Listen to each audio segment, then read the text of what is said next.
Yan na, what's up oh, shoutout oh. Shoutout kay Kalbo. Kay Pop Sexy. Shoutout kay Sexy. So ito, bisita natin. Straight from Pasig. Tama Pasig ba? Kasi oh, Pasig yan. Yung Pasig Mindoro. Yan oh. So ito, preventive maintenance tayo. Naman na konti yung ating preventive maintenance. So NMAX 2019. Ayan. So ano tayo ngayon? Preventive maintenance. Ang gagawin natin dito ngayon mga paps, radiator flashing, coolant flashing, tapos sabay na rin yung linis ng magneto, cleaning ng magneto. So tsaka CVT cleaning, sabay ito na medyo nasimulan ko na kanina. Simulan na natin yung inner parts ng CVT. Shoutout Moto House, shoutout sa mga tropa. So ito yung mga parts, mga housing. So lilinisin natin yan. Gagamit tayo ng syempre sabon para mas maganda, para mas malinis. Ayan. Ito lang nilive ko lang para at least yung mga naka NMAX o naka Aerox dyan, Honda Click, para at least may idea. Nakarami, nilive na ako nito nag-live na ako nung nakaraan ng video nito, paano yung pagbabaklas ng radiator, ng magneto. So sa mga hindi nakapanood nung last time, so ito papakita natin ulit para alam nyo kung ano na itsura ng magneto ng motor natin. Lalo na to nakatago kasi yung magneto nito, hindi natin makikita basta-basta. Yan. So bago natin simulan, shoutout muna Ruel, ayan, Edward Albor, ayan. Kung gusto nyo lang makita, kung gusto nyo matutunan paano yung pagbabaklas, pero syempre bago kayo magbaklas, make sure nyo lang na matatandaan nyo kung paano nyo tinanggal at paano nyo ibabalik. Syempre yun importante dyan Tama ba, Exy? Tama! So, para may idea kayo kung paano baklasin yan at paano mag-drain ng coolant sa mga naka-radiator, lalo naman naka-radiator, so Aerox, NMAX, Honda Click, sino pa ba? M3, XI. Yan. So, yan, kita ba? So, alisin nyo yung part ng ilalim na to, itong part na to, para makita nyo yung hose ng sa reserve, yung reservoir reserve ng coolant dito nakalagay. Dito nyo makikita yung marker. May marker yan na low tsaka ng full. Siyempre nandito naman sa taas yung kalagayan.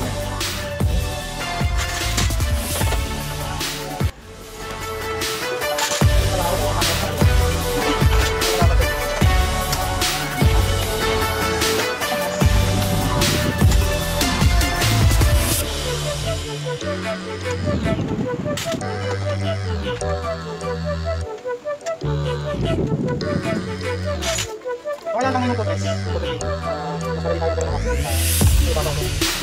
So, meron kasi tinatawag na lower hose ang radiator sa upper hose. Ito yung in, papasok ng radiator, baba, lalamig, lalabas sa baba, at ihigupin pabalik sa makina. Ihigupin ng hub. So, tanggalin natin yung drain sa ilalim. Nasa ilalim ng block. Meron drain dito. Alisin lang natin siya.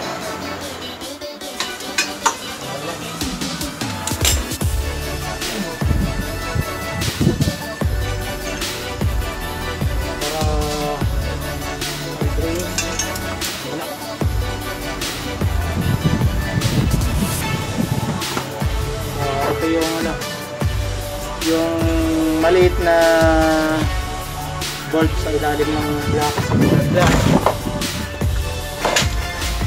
Panginik natin.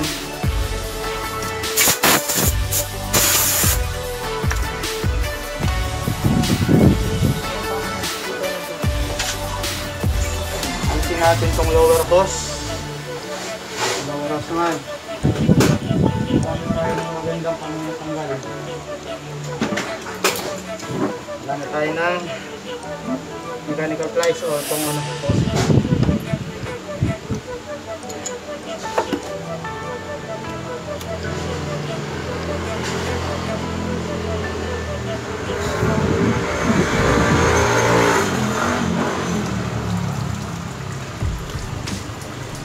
Thank you.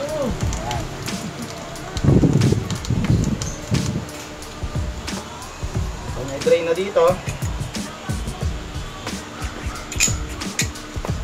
Tanggalin natin sa ibabaw. Ayun dito rin. Ilagay mo tayo na mas maliit na konti. Mas maliit na long nose lang para hindi masyado mahirap.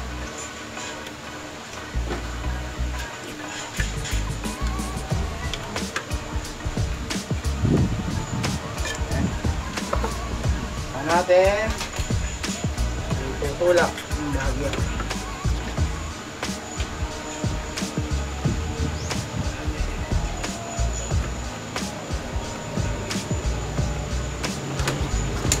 Kaya na natin kamayin. What? 11,000 viewers tayo! So next step, pag na-drain na natin yung coolant, dismantle na natin tong radiator.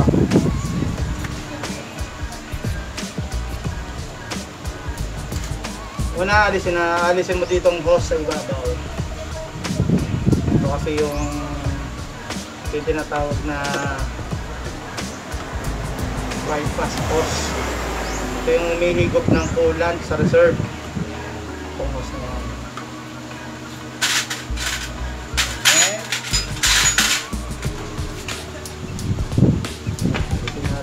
Gamit tayo ng series. Alisin mo yung connection, bracket. Okay, tanggal na. Tanggal natin ng konti. Balik natin para hindi mawala. Para hindi tayo magkalit-ulitan.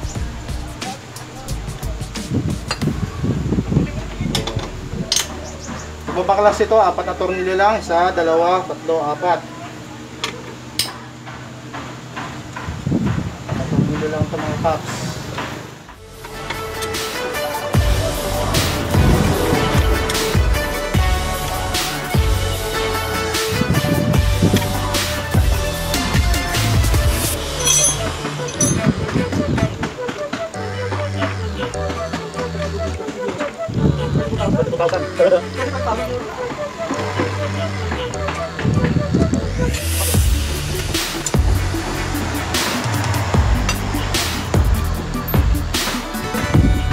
Yan. So, matanggal na natin yung ulat. Ulat. Yung radiator. Ito na maigi.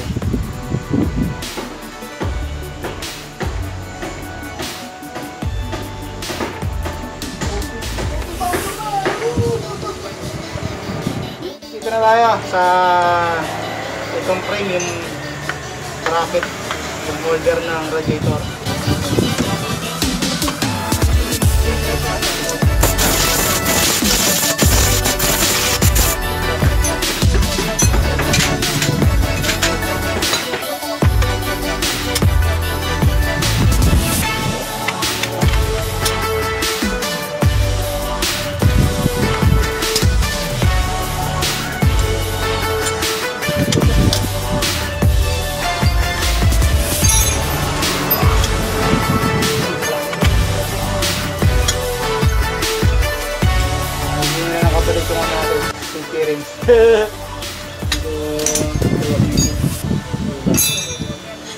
Humihingi na ng kapalit.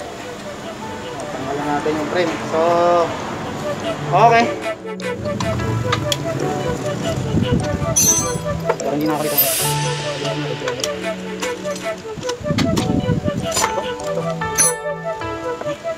Ito. So, yan na nga. Kita ba? Kita. So ayan mga paps, the moment of truth. So positive as positive. Ano, double positive na. So talagang ano, kung hindi natin ipapabaklas, hindi talaga makikita eh. Kumbaga hanggat di binubuksan, hindi natin ma-identify na kalawangers na talaga yung magneto nito. So yan yung gagawin natin ngayon. So lilinisin natin yung magneto.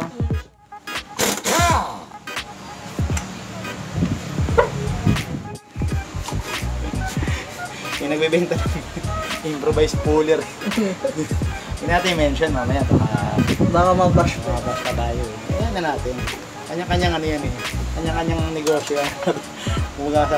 Scam yan. Walang pakailamanan ng ano yun. Pwede naman kasi yun eh. Kasi kung may impact drive ka, madali mo matatanggal talaga to.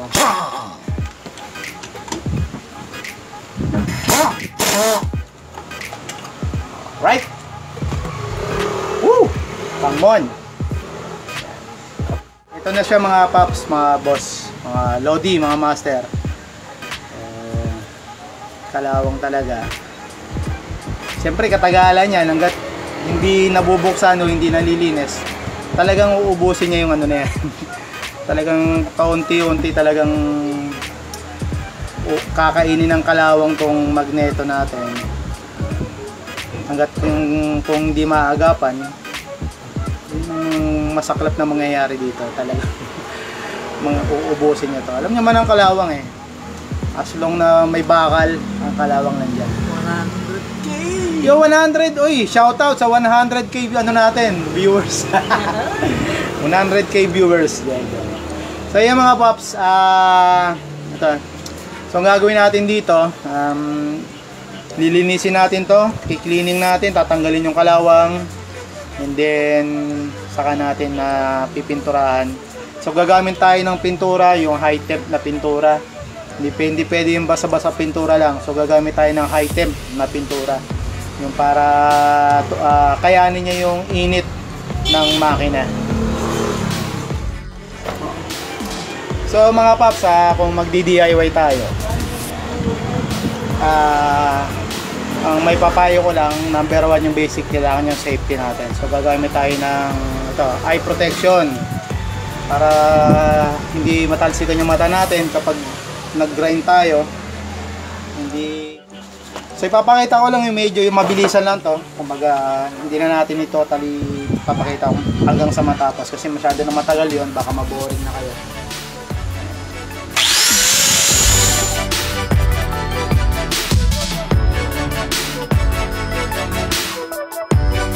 So makikita nyo before and after. Yan. So from before and after. Yan. So preparation na to para pinturahan. So pag natanggal nila lahat ng kalawang, saka natin pipinturahan. Ito natin yung finish ng ano, yung magneto natin. So ito na yung magneto natin yan. So nalinisan natin, napinturahan na. So ito. So ready for assembly na tayo. Mga paps, papakita lang natin paano i-assembly ng mabilisan kasi baka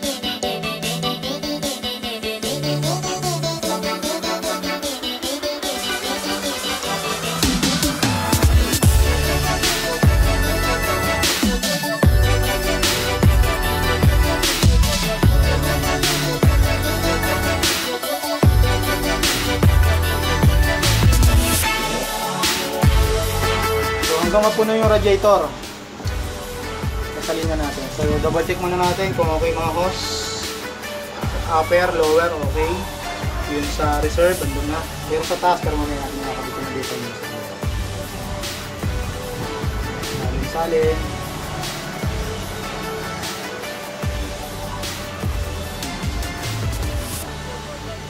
Hanggang mapuno siya. Umapaw. Gagawin mo medyo ang technique natin dito, pisil-pisilin yung radiator, yung hose sa baba. May hose yan dito, itong yung lower hose. Maganda, pisil-pisilin nyo yan para lumabas yung ano. Para lumabas yung tubig. Ay, tubig. Yung hangin. Kasi may hangin niya sa loob mga paps.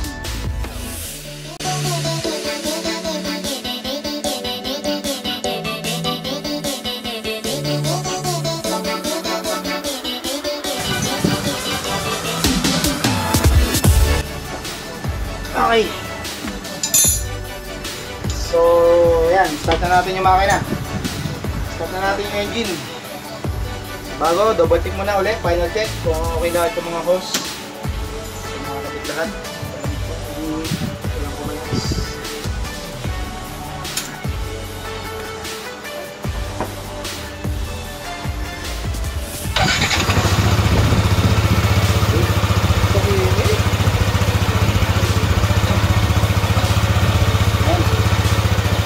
So, titingnan natin kung magdadagdag tayo dito sa ano. Sa radiator. So, magdadagdag lang tayo ng konti. Wala.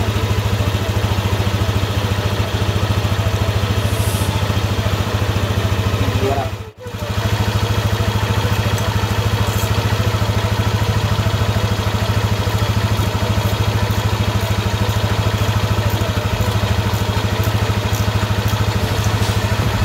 Okay.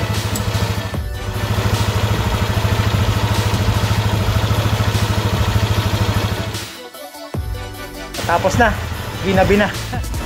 Shoutout kay Exy sa hanggang muli. Sa susunod na live video natin ay share sa inyo para at least magkaroon kayo ng mga idea na ano ba yung mga dapat gawin na maintenance sa ating mga motor. So salamat, ride safe mga boss.